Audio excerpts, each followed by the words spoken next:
Marcus Webb sits in a leather chair at the front of the boardroom, hands resting calmly on the armrests, while two senior board members stand over him, fingers pointing, voices raised just enough for the 60 people in the audience to hear every word.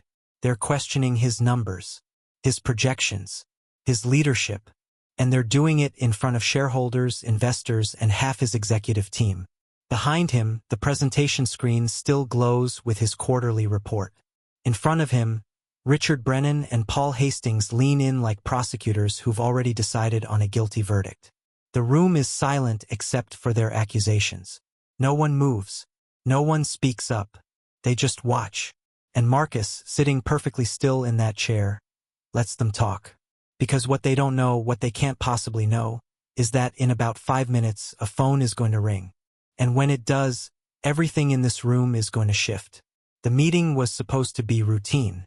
Marcus arrived at the headquarters building at 8:45, 15 minutes before the 9 a.m. start time, carrying his laptop and the confidence that comes from delivering 3 consecutive quarters of growth.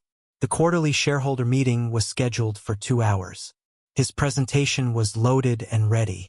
30 slides covering revenue, market expansion, operational efficiency, and forward guidance. He'd presented versions of this deck a dozen times. This morning should have been no different. He rode the elevator to the 14th floor, nodded to colleagues in the hallway, grabbed coffee from the executive lounge, and entered the boardroom at 8:57. The chairman, Douglas Whitmore, was already seated at the head of the long mahogany table. Around him, board members filled the remaining chairs. Behind them, rows of seats held shareholders, analysts, and department heads. Marcus took his position at the front of the room, connected his laptop to the projector, and waited for Douglas to open the meeting. Douglas called the room to order at 9 sharp. He welcomed everyone, reviewed the agenda, and turned the floor over to Marcus. The first 20 minutes went smoothly. Marcus walked through the financial highlights, pointed to graphs showing upward trends, answered 2 questions about market share, and moved into the operations section. His delivery was clear and measured. No rushed words. No unnecessary details. Just facts and figures presented with the quiet authority of someone who knows his material inside and out. The room listened. A few people took notes. One board member, a woman named Helen Cortez, nodded approvingly when Marcus mentioned the new distribution partnership. Everything was on track. Then he reached slide 22, the one outlining projected expenses for the next fiscal year, and Richard Brennan interrupted. Richard didn't raise his hand, didn't wait for a pause. He just spoke, his voice cutting through Marcus's sentence like a blade. "Hold on," Richard said, leaning forward in his chair. "Those expense numbers don't match what you sent us last week." Marcus stopped mid-sentence. He turned to face Richard, who was sitting 3 seats to the left of Douglas, arms now crossed over his chest. Richard was in his early 60s, silver-haired, with the kind of tan that comes from golf courses and vacation homes. He'd been on the board for 12 years, longer than Marcus had been with the company. "The numbers are consistent with the report I distributed," Marcus said calmly. "I'm looking at my copy right now, and they're different," Richard said. He held up a printed document, waving it slightly for emphasis. "You're showing 12 million in operational costs here, but the report says 14. Marcus kept his expression neutral.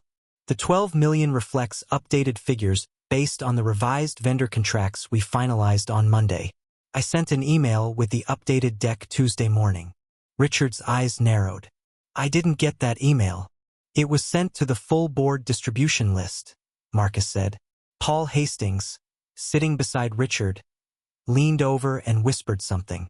Paul was younger than Richard, maybe mid-50s, but cut from the same cloth. Expensive suit, expensive watch, the kind of confidence that comes from never being told no. Paul nodded at whatever Richard whispered back. Then both men looked at Marcus with identical expressions of skepticism. "This is a problem," Richard said louder now. "We're making decisions based on numbers that keep changing." "The numbers haven't changed," Marcus said. "They've been updated to reflect current data, which is standard practice."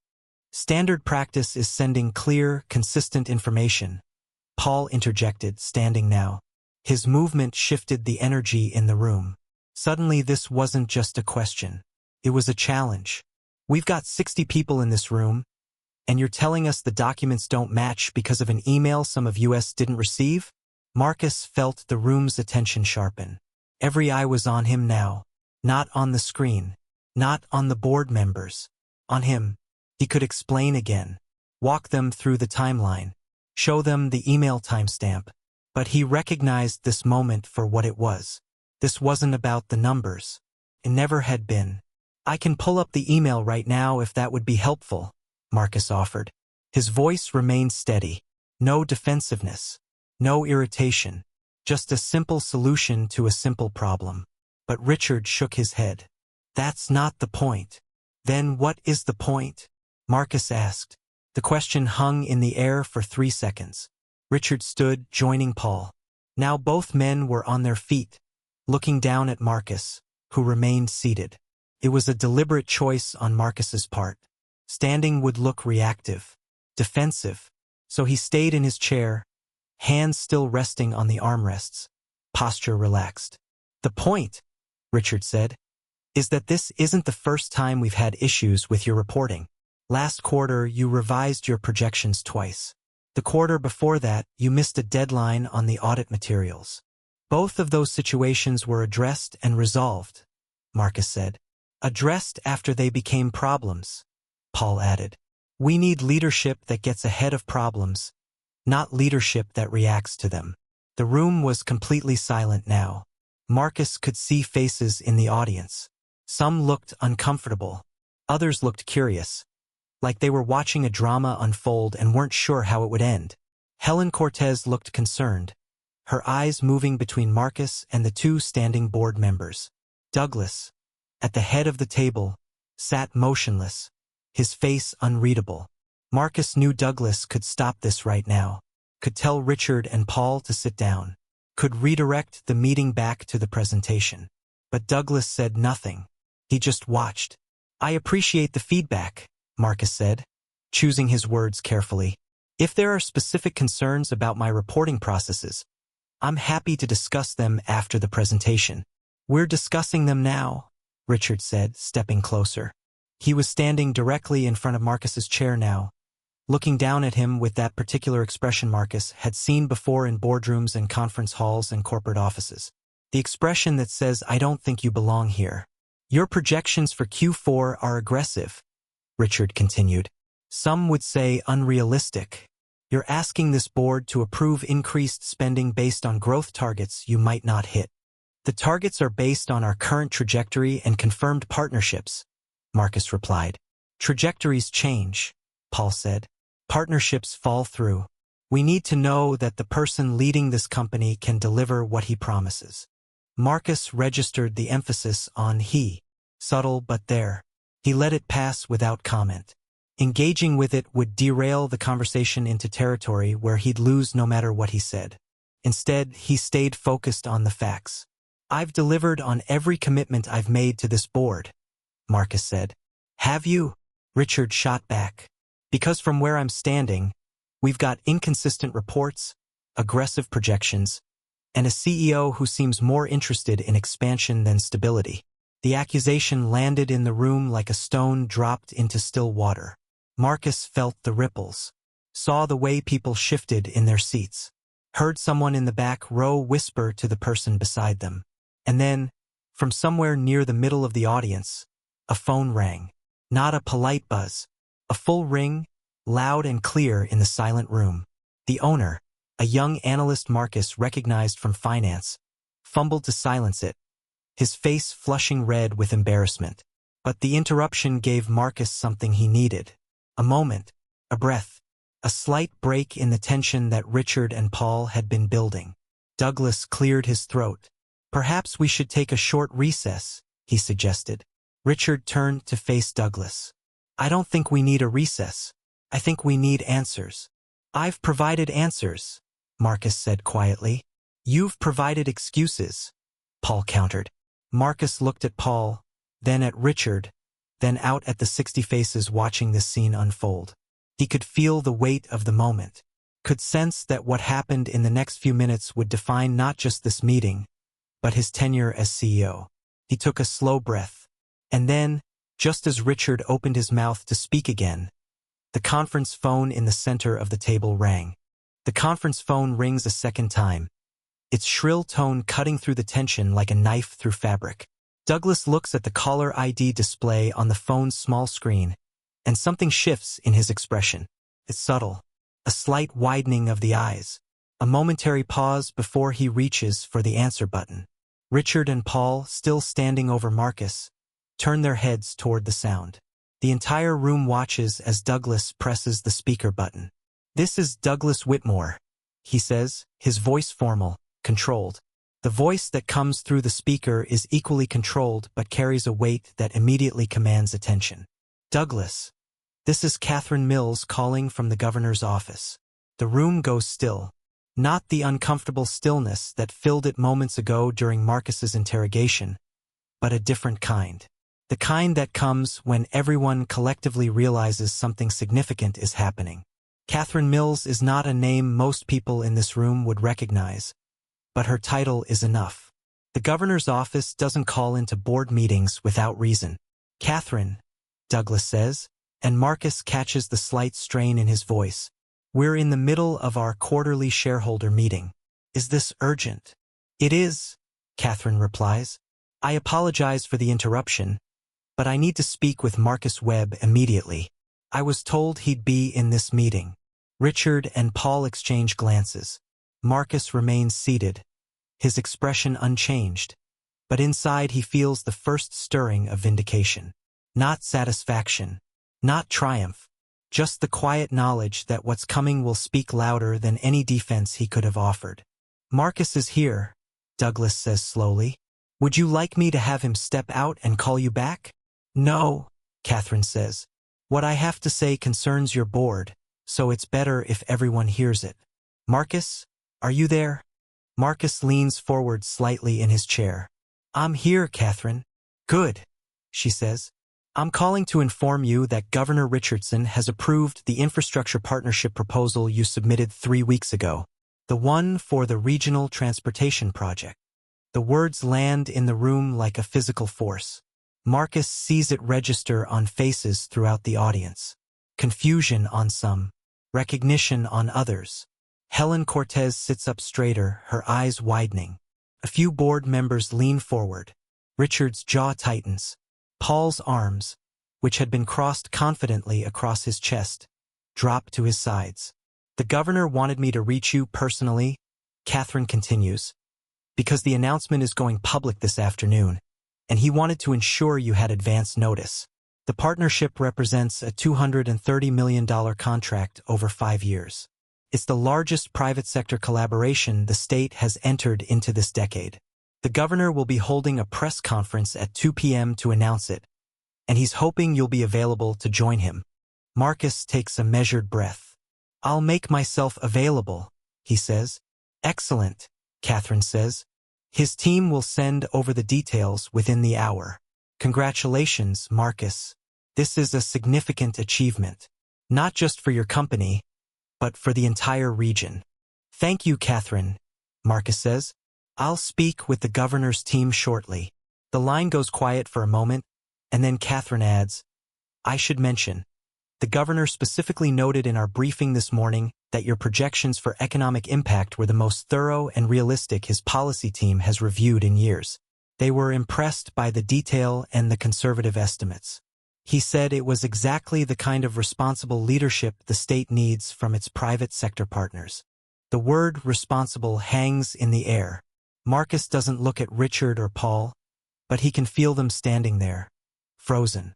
Catherine says her goodbyes, the line clicks off, and the room remains absolutely silent. Douglas stares at the phone like it might offer some explanation for what just happened. Helen Cortez has a hand over her mouth, but Marcus can see she's smiling behind it. The analysts and shareholders in the back rows are whispering now, the kind of excited murmurs that come when people realize they've just witnessed something significant. Richard and Paul haven't moved. They're still standing in front of Marcus, but the power dynamic has shifted so completely that their physical position now looks absurd. They're not authority figures anymore. They're obstacles blocking the view of the man everyone in the room suddenly wants to see clearly. Marcus stands. Not quickly. Not dramatically. He simply rises from his chair with the same calm deliberation he's maintained throughout the entire meeting. He's now eye level with Richard and Paul, and neither man seems to know what to do. Richard's mouth opens slightly, like he's searching for words that won't come. Paul takes a small step backward. The infrastructure partnership, Marcus says, his voice quiet but clear enough for everyone to hear, is the project I referenced in slide 28 of the presentation. The one we didn't get to because we stopped on slide 22 to discuss expense reporting. He doesn't say it with anger, doesn't say it with smugness, just states it as fact. Douglas clears his throat. Marcus, this is extraordinary news. Why didn't you mention this at the start of the meeting? It's a fair question, and Marcus has a simple answer. The negotiations were confidential until the governor's office made the final decision. I couldn't disclose details until they cleared it for announcement. That's why the Q4 projections included a placeholder for a major contract pending finalization. It's in the notes section of slide 28. He says this last part while looking directly at Richard. The slide we didn't reach. Richard's face has gone from confident to carefully neutral, the kind of neutral that's actually just barely concealed shock. A $230 million contract, Helen says, and her voice carries genuine excitement. Marcus, that's remarkable.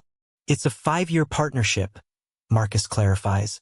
The annual impact is $46 million, which aligns with the growth projections I outlined in the presentation.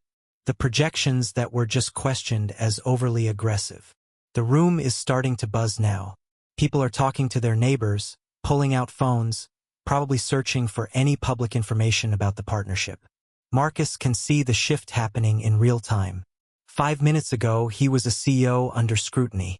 Now he's the person who just secured the largest state contract in a decade. Paul clears his throat. This is significant news, he says, and Marcus can hear the effort it takes for him to keep his voice steady. It certainly addresses some of the concerns about Q4 targets. Some of the concerns, Marcus repeats, letting the words sit there. He doesn't elaborate, doesn't need to. Everyone in the room heard what those concerns really were. Paul shifts his weight, glances at Richard, then back at Marcus. Obviously, this changes the revenue picture considerably. It confirms the revenue picture I presented, Marcus corrects gently. The picture that was questioned as unrealistic 15 minutes ago. Richard finally finds his voice. We were doing our due diligence as board members. That's our responsibility. Due diligence, Marcus says, nodding slowly. Is that what we're calling it? It's not a question. It's a statement. And the room hears it for what it is. Douglas stands, perhaps sensing that this moment needs to be redirected before it becomes something messier. I think we should take that recess now, he says. 15 minutes. When we return, Marcus, perhaps you can walk us through the details of the partnership and how it integrates with the rest of the quarterly report. Marcus nods. Of course.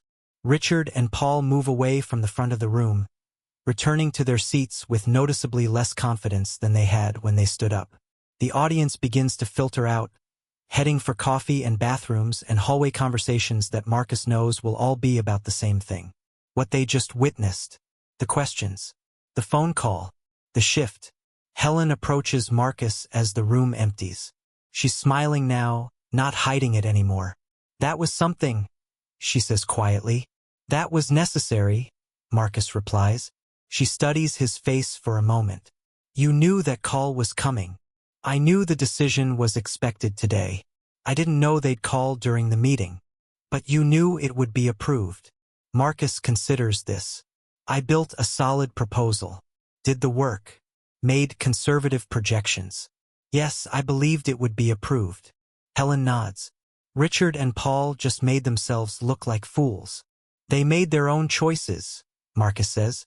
I just did my job. She laughs softly. You're more gracious than I'd be in your position. Marcus doesn't respond to that. Because the truth is, he doesn't feel particularly gracious right now. He feels tired. Tired of having to be twice as prepared. Tired of having every number questioned, every projection doubted, every success treated like an anomaly that needs explanation. But he also knows that showing that tiredness, expressing that frustration, would only confirm whatever biases Richard and Paul brought into this room. So instead, he'll finish his presentation, answer their questions, and let the results speak for themselves, the way they just did. The 15-minute recess stretches to 25. Marcus stands near the floor-to-ceiling windows at the back of the boardroom, looking out over the city skyline, his coffee growing cold in his hand. Behind him, people filter back into the room in small clusters, their conversations hushed but animated. He can feel their eyes on him. Some want to approach, congratulate him, ask questions about the governor's partnership. But something in his posture, the way he stands with his back to the room, keeps them at a distance. He's not being unfriendly. He's just giving himself this moment, this small pocket of space before he has to go back to that chair at the front of the room and finish what was interrupted. Helen appears beside him, holding her own coffee. She doesn't say anything at first, just stands there looking out at the same view. After a moment, she speaks quietly. Richard and Paul are huddled with Douglas near the door. They've been talking for 10 minutes. Marcus takes a sip of his cold coffee. I imagine they have a lot to discuss. They're trying to figure out how to walk this back without admitting they were wrong, Helen says. Marcus turns to look at her. Were they wrong? You know they were, she says. The email you sent Tuesday morning was in my inbox. I read it. I saw the updated figures. They either didn't check their email or decided to use the discrepancy as ammunition regardless. Marcus considers this. He suspected as much, but hearing it confirmed by another board member adds a layer of clarity to what just happened. Why didn't you say something when they started questioning me? He asks. It's not an accusation, just genuine curiosity. Helen sighs. I should have. I realized halfway through that I was watching something unfair unfold, and I stayed silent because speaking up felt like it would make things worse, like it would turn into a bigger confrontation. And now, Marcus asks, now I'm wondering what kind of board member that makes me, she says. The kind who stays quiet when they should speak up. Marcus looks back out the window. You're speaking up now. After the phone call did the work for me, Helen says. That's not the same thing.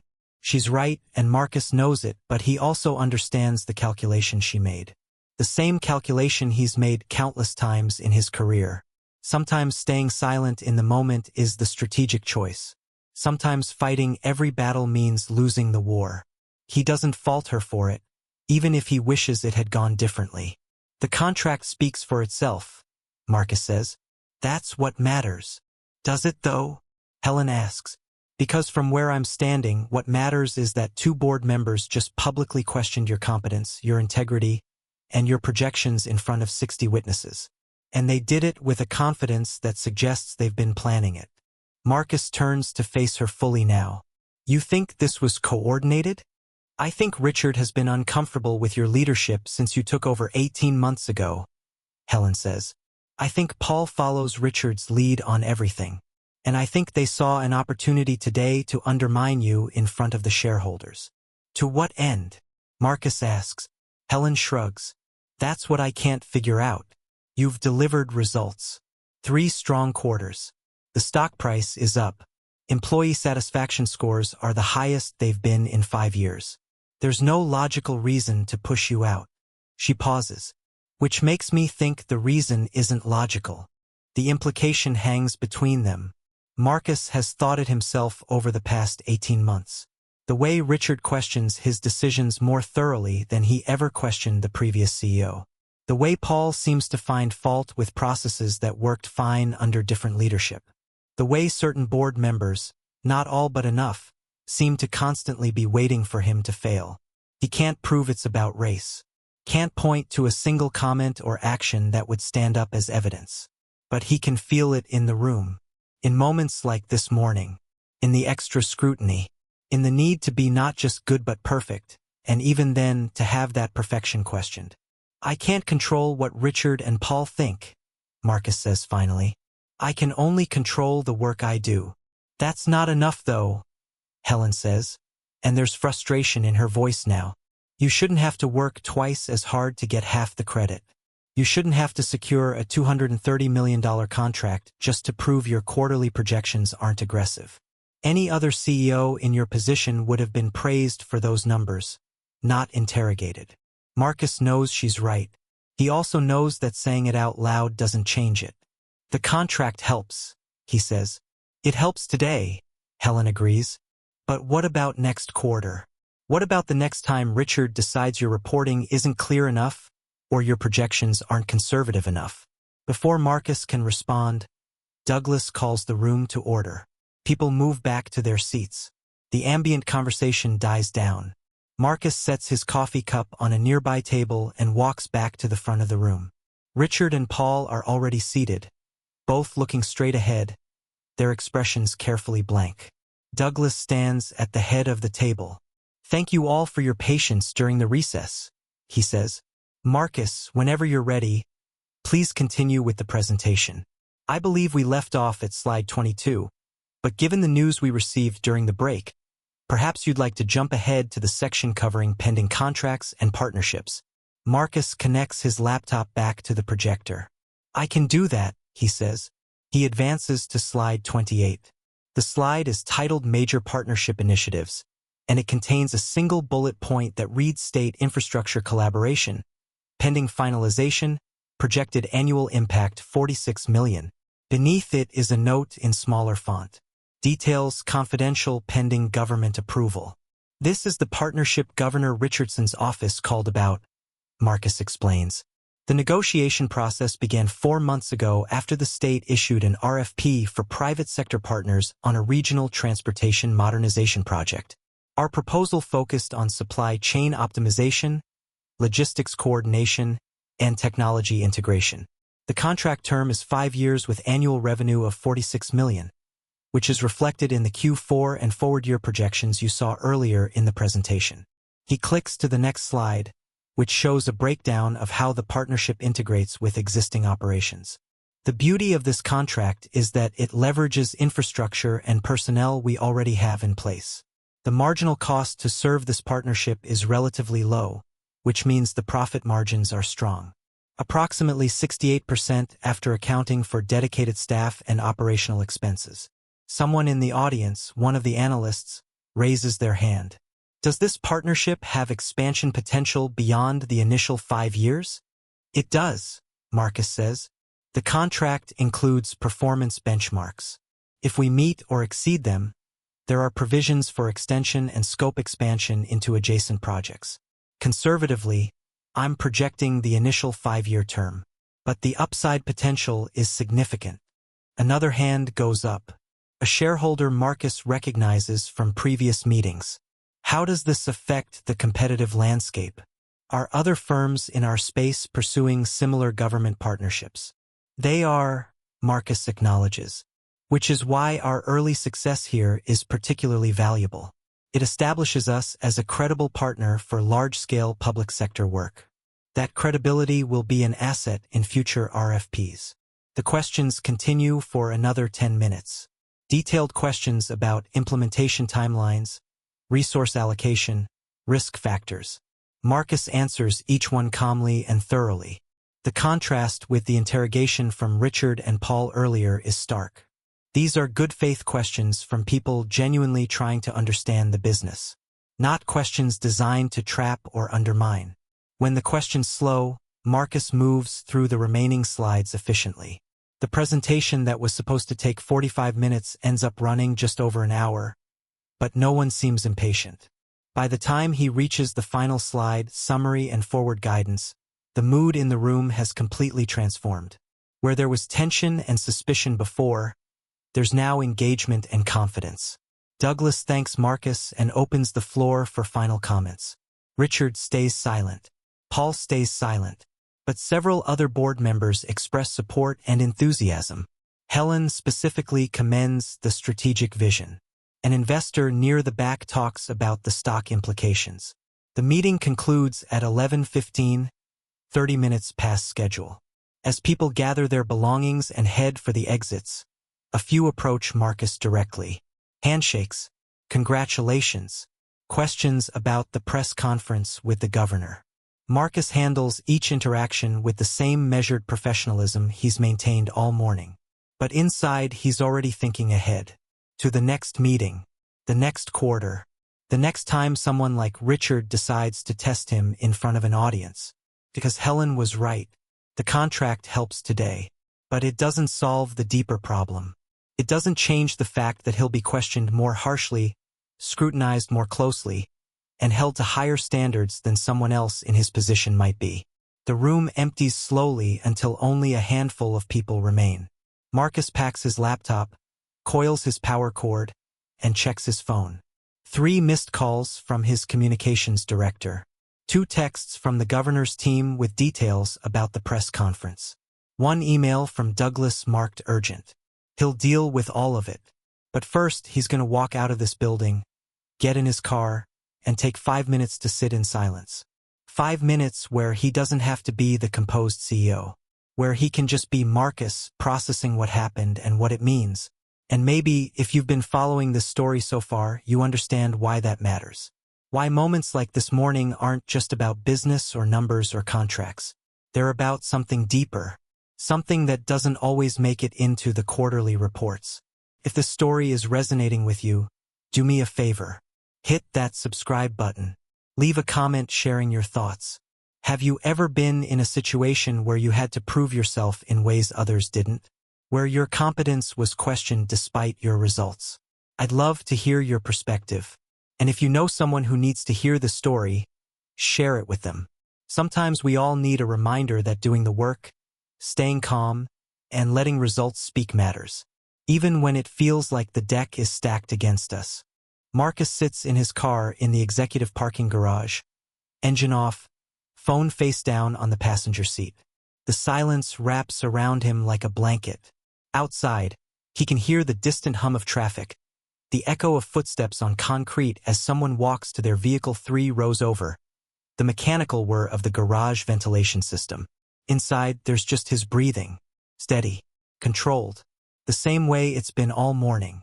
He closes his eyes and lets himself feel what he couldn't feel in that boardroom. The anger, not the hot, explosive kind. The cold, exhausting kind that comes from being tested over and over when you've already proven yourself. The kind that accumulates over years of extra scrutiny, additional questions, raised eyebrows at your presence in rooms where you've earned your seat. He thinks about Richard's face when the phone rang, the way his certainty crumbled in real time, the way Paul stepped back like he'd suddenly realized he was standing too close to something dangerous. Marcus takes no joy in their discomfort. That's the part people don't understand. They think moments like this morning are about revenge or vindication. They're not. They're about exhaustion. About the weight of constantly having to be beyond reproach while others get to be merely competent. About knowing that one mistake on your part will be magnified while multiple mistakes from others get dismissed as learning experiences.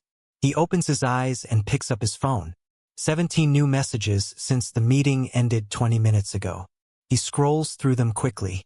His communications director wants to prep him for the press conference. The governor's team sent a briefing document. 3 board members, not including Richard or Paul, sent congratulatory texts. His CFO wants to schedule a call about integrating the new contract into revised projections. His executive assistant forwarded 6 media requests for interviews. And there's one text from Helen that simply reads, "You handled that with more grace than it deserved." Marcus stares at that last message for a long moment. Grace is a word people use a lot when they talk about situations like this. Handle it with grace. Respond with grace. Rise above with grace.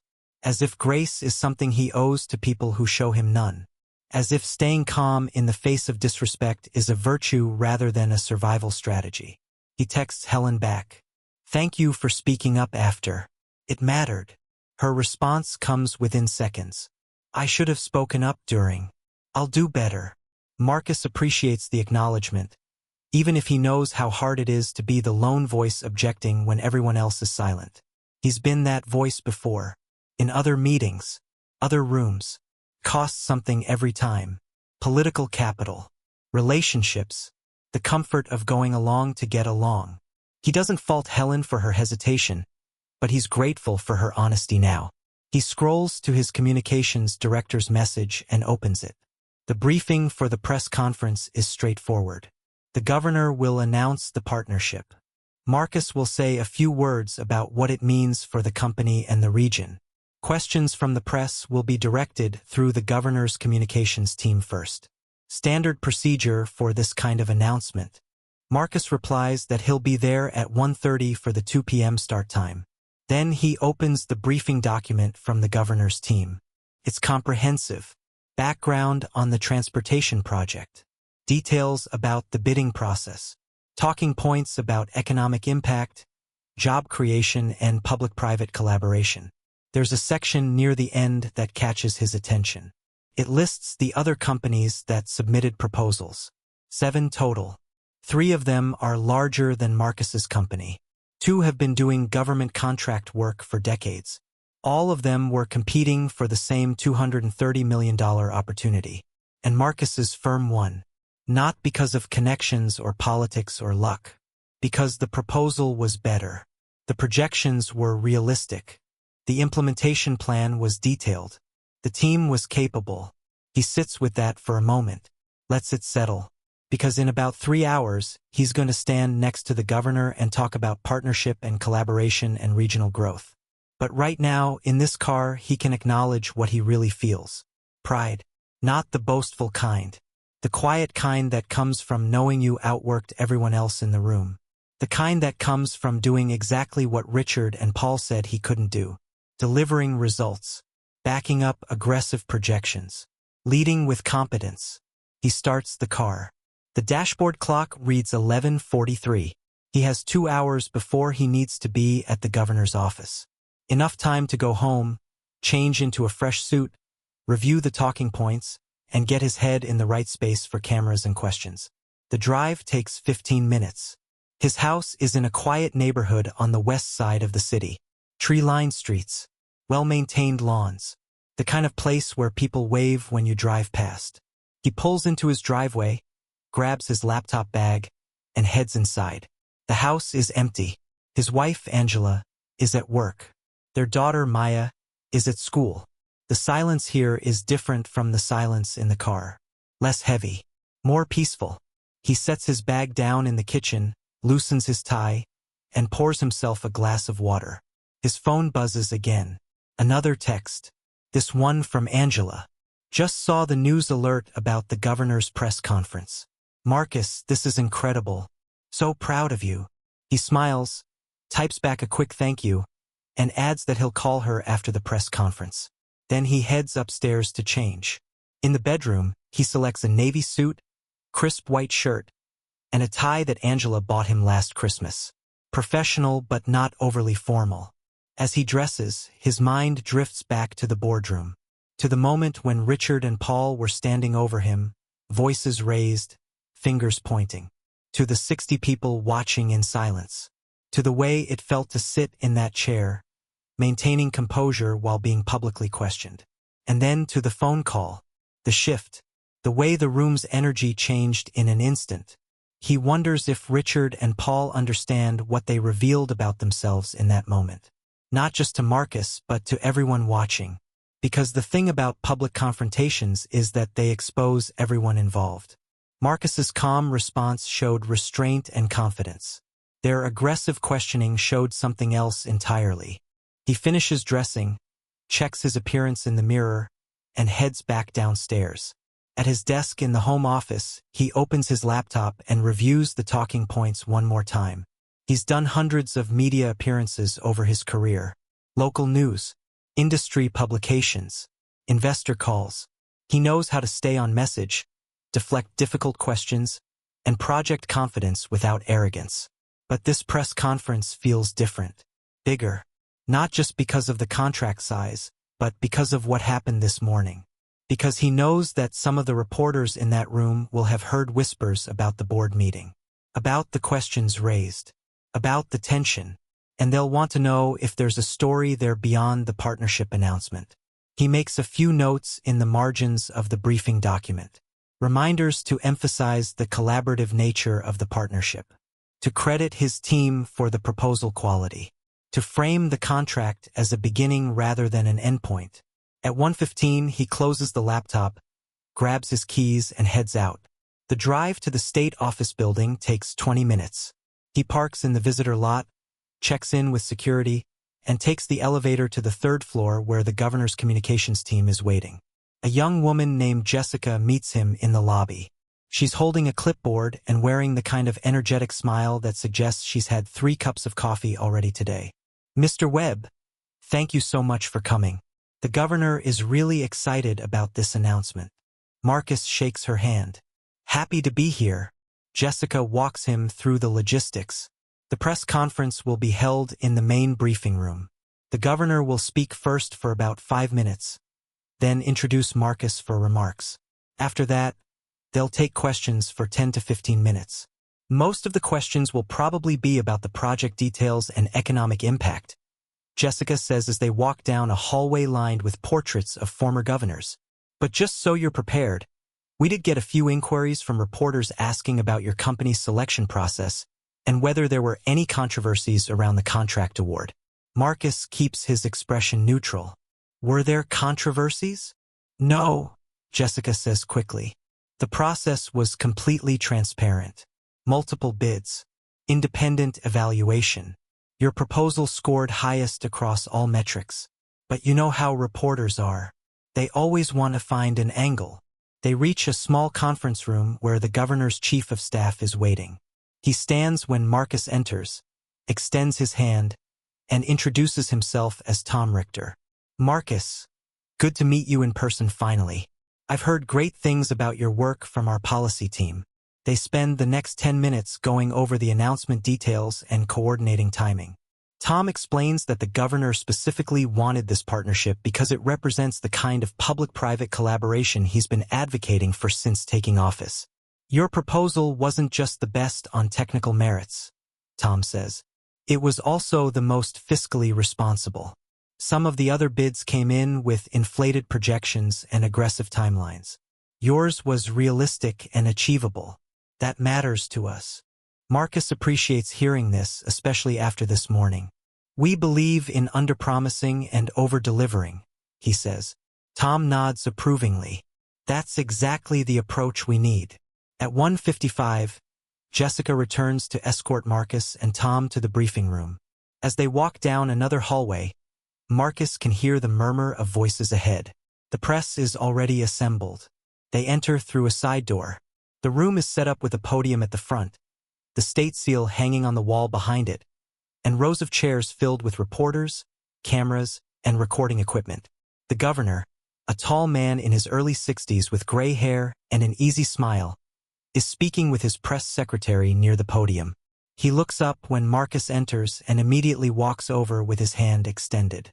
"Marcus, Bob Richardson. Pleasure to finally meet you." They shake hands, and the governor's grip is firm, his eye contact direct. "Congratulations on the contract," Marcus says. The governor laughs. "I think the congratulations go to you. Your team put together one hell of a proposal. My policy people haven't stopped talking about it." They chat for another minute before the press secretary indicates it's time to start. The governor takes his position at the podium. Marcus stands slightly behind and to the left, hands clasped in front of him, expression attentive but relaxed. The cameras turn on. The reporters quiet down, and Governor Richardson begins to speak. "Good afternoon, everyone. Thank you for being here. Today, I'm pleased to announce a significant partnership between the state and the private sector that will modernize our regional transportation infrastructure and create economic opportunities throughout the region." He goes on to outline the project scope, the selection process, and the expected impact. His delivery is polished and confident, hitting all the key points from the briefing document. After about 4 minutes, he turns slightly toward Marcus. "The company we've selected to partner with us on this initiative is led by one of the most capable executives in the state.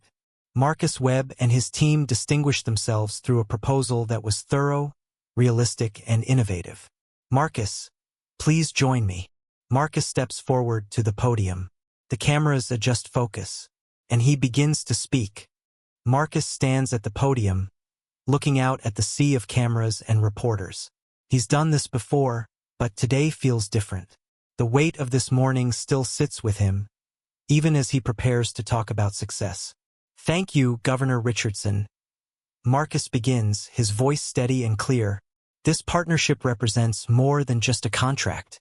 It represents what's possible when government and private enterprise work together toward a common goal. Our team is honored to have been selected, and we're committed to delivering results that benefit every resident in this region." He keeps his remarks brief. 3 minutes. He talks about job creation, about leveraging existing infrastructure, about the collaborative approach his company will take. He doesn't mention the board meeting, doesn't mention Richard or Paul, doesn't mention that 6 hours ago, these same projections were being called unrealistic in front of 60 witnesses. He just states the facts, outlines the vision, and steps back. The governor returns to the podium and opens the floor for questions. A reporter from the local business journal raises her hand first. "Governor, can you walk us through the selection process? How many companies bid, and what made this proposal stand out?" The governor defers to Tom, his chief of staff, who steps forward. "We had 7 qualified bids. All were evaluated by an independent committee using standardized criteria. Mr. Webb's proposal scored highest in technical capability, cost efficiency, and implementation timeline. The decision was unanimous." Another reporter, this one from a television station, directs his question to Marcus. "Mr. Webb, this is a significant contract for your company. How will you ensure you can deliver on such an ambitious timeline?" Marcus leans toward the microphone. "The timeline in our proposal is based on detailed operational analysis. We already have the personnel, infrastructure, and vendor relationships needed to execute. We built in reasonable buffers for unforeseen challenges. The projections are achievable because they're grounded in reality, not optimism." A third reporter asks about economic impact. The governor handles that one, citing job numbers and revenue projections. Then comes the question Marcus knew was inevitable. A reporter from the state's largest newspaper stands.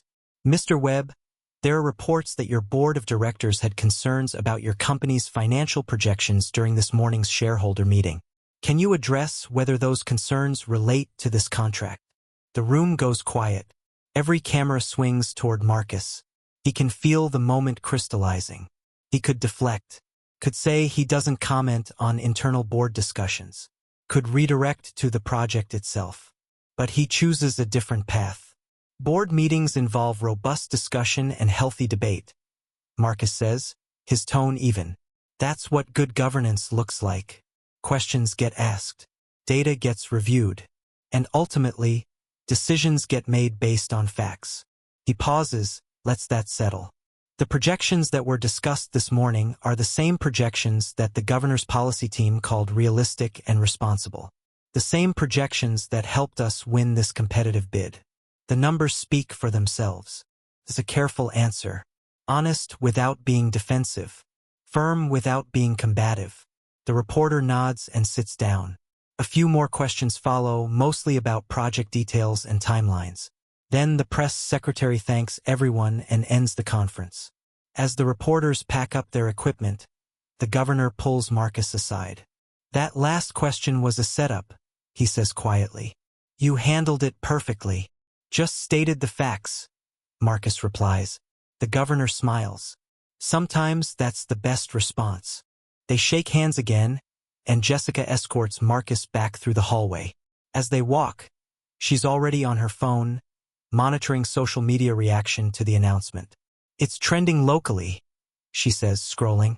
"All positive so far. Business community is excited." Marcus thanks her and heads to his car. The afternoon sun is bright, almost blinding after the fluorescent lights of the briefing room. He sits in the driver's seat and checks his phone. 23 new messages. He scrolls through them quickly. Most are congratulatory. His CFO sent a detailed email about next steps. Angela texted 3 fire emojis and a heart. His executive assistant forwarded a dozen media requests. And there's one email from Douglas with the subject line, "Board discussion needed." Marcus opens it. The message is brief. "Marcus, I'd like to schedule a call this week to discuss this morning's meeting and ensure we're aligned going forward. Please have your assistant coordinate with mine." Marcus reads it twice, trying to gauge the tone. Is Douglas reaching out to smooth things over? To address Richard and Paul's behavior?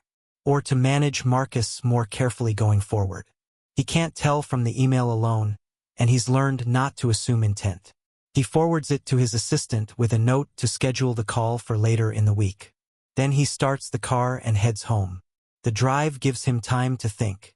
About the press conference. About the board meeting. About what comes next. Because Helen was right this morning. The contract helps today, but it doesn't change the underlying dynamic. He'll still be scrutinized more closely than others. Still have to prove himself repeatedly. Still face moments where his competence is questioned despite his track record. The difference now is that he has one more data point in his favor. One more piece of evidence that his leadership delivers results. One more reason for reasonable people to trust his judgment. And for unreasonable people? Well, no amount of evidence will change minds that are already made up. By the time he pulls into his driveway, it's almost 4. Angela's car is already there. She must have left work early. He finds her in the kitchen, laptop open on the counter, watching the press conference video that's already been posted online. She looks up when he enters, her face lit with pride. "Look at you," she says, "standing next to the governor like it's no big deal." Marcus sets his keys down and wraps his arms around her. "It is a big deal," he admits. "I know it is," she says into his shoulder. "I also heard about what happened at the board meeting." Marcus pulls back slightly. "How did you hear about that?" "Helen called me an hour ago," Angela says. "She wanted me to know what you dealt with this morning before the press conference. Said you handled it with incredible composure." Marcus should have known Helen would reach out. She and Angela have become friends over the years through various company events. "It was tense," he acknowledges, "but it worked out. Because you did the work," Angela says firmly. "Because you had the contract locked down before they even started questioning you." She's right, though Marcus knows luck played a role too. If the governor's office had delayed the decision by even a day, this morning would have ended very differently. He would have finished his presentation under a cloud of doubt, with shareholders wondering if Richard and Paul's concerns were valid. Instead, Catherine's phone call shifted everything. "The timing was fortunate," Marcus says. Angela shakes her head. "The timing was irrelevant. You earned that contract. Whether the call came today or next week, you still won the bid. You still beat 7 other companies. That's not luck, Marcus. That's you being excellent at what you do." He knows she's trying to make him feel better, and he appreciates it. But he also knows that excellence isn't always enough. Sometimes it takes excellence plus timing plus a phone call that happens to come at exactly the right moment. They talk for another hour about the day, about the press conference, about Maya's upcoming school play. Normal life, normal conversations, the kind of domestic peace that feels especially valuable after a morning like this one. At 6, Maya comes home from her friend's house, full of energy and questions about why her dad was on TV with the governor. Marcus explains the partnership in terms she can understand, and she listens with the kind of serious attention that 8-year-olds give to things that seem important. "So you won?" she asks when he's finished. "We won," Marcus confirms. "Against other companies?" "Yes." "Because you were the best?" Marcus considers how to answer this. "Because we did the best work," he says finally. She nods, satisfied with this answer, and runs off to play before dinner. Angela watches her go, then turns to Marcus. "That's what I want her to remember from today. Not that her father was questioned or doubted. That he did the work and won." Marcus understands what she means. He wants that too. Wants Maya to grow up believing that merit matters, that excellence gets rewarded, that doing the right thing leads to the right outcomes. He wants her to be spared the cynicism that comes from too many experiences like this morning. But he also knows that he can't protect her from reality forever. that she'll face her own moments of being questioned, doubted, or dismissed. And when that happens, he hopes she'll remember not just that her father won, but how he won. By staying calm, by doing the work, by letting results speak louder than accusations. That evening, after Maya goes to bed, Marcus sits at his desk and opens his laptop one more time. He pulls up the board meeting calendar and sees that the next quarterly meeting is scheduled for 3 months from now. 90 days to deliver results, to integrate the new partnership, to prove that this quarter wasn't a fluke.